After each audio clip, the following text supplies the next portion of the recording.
this video, we'd like to show how you can use the icon to do double counts and back counts of your controlled substances to ensure you have double the documentation for every prescription filled. So I'm going to go into the settings menu first and show you how to turn that feature on. So we go hit settings. I'm going to skip my login because I don't have that turned on right now. Go down to my double check tab, and I'm going to require double counts. That's currently turned off by default, and I'm going to set the schedule level that I want to do the double counts on.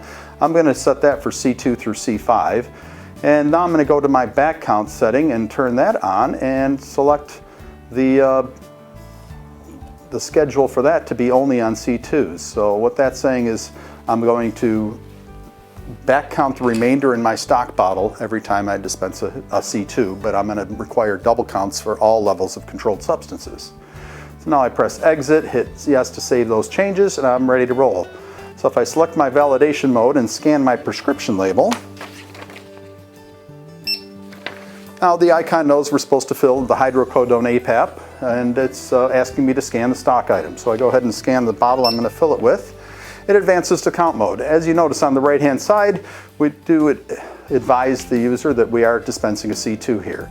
So now if I go ahead and pour my pills onto the tray, I've just poured 61 pills. So you get pretty good at just pouring a little bit more than your need for the prescription fill, but it's quicker just to pour a slightly excess, scrape off the excess, put those back in the stock bottle. Now when I press finish, it tells me transaction recorded, but because that is a C2 controlled substance, it's requiring me to do double count. So I'm going to go ahead and dump those off, put them in my patient vial, and it's ready to double count those pills. So now I pour them back on the tray, and guess what? I've got 60 again. So I just double counted that controlled substance extremely fast and accurate, and I'm going to be saving 2 pictures of the dispense, so I've got double the documentation in case there's ever any question about what we dispensed of that controlled substance. When I press finish, it saves that second picture.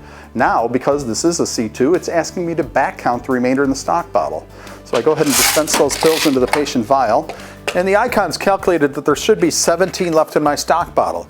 So what that means is, last time I did a dispense of this particular drug, the icon had a back count of 57 pills, and therefore we just dispensed 60, so there should be 17 left in my bottle.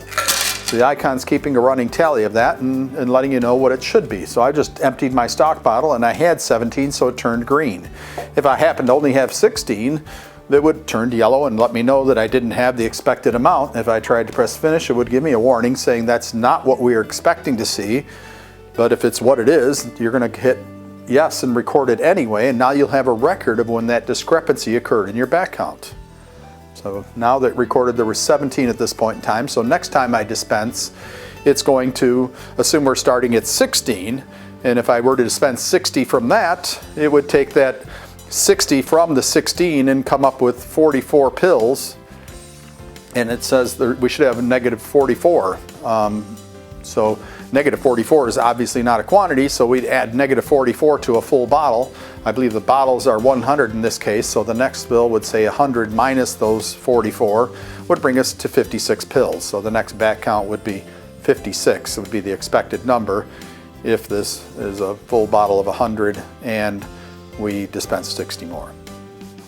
That concludes our demonstration of the back count, double count feature.